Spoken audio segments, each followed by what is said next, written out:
Arestado ang dalawang lalaki sa isinagawang bypass operation ng Ecoland PNP sa Azucena Street, Ecoland, Barangay 76-A, Davao City, nito lamang Enero taong kasalukuyan.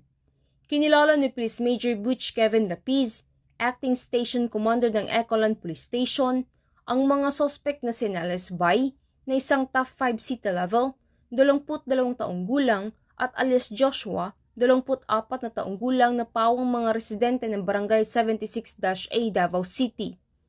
Nakumpiska sa mga sospek ang 8 pakete na hinihinalang dried marijuana na nagkakalaga ng bigit kumulang 43,980 pesos at isang pakete na hinihinalang shabu na nagkakahalaga ng 1,292 pesos. Ang mga sospek ay naharap sa kaso paglabag sa Republic Act 9165 o Comprehensive Dangerous Drugs Act of 2002. Samantala, ang Police Regional Office 11 ay patuloy na pinapaigting ang laban kontra kriminalidad alinsun sa kampanya ng Bagong Pilipinas na panatili ng kapayapaan at kaisan tungo sa pagsulong ng bansa.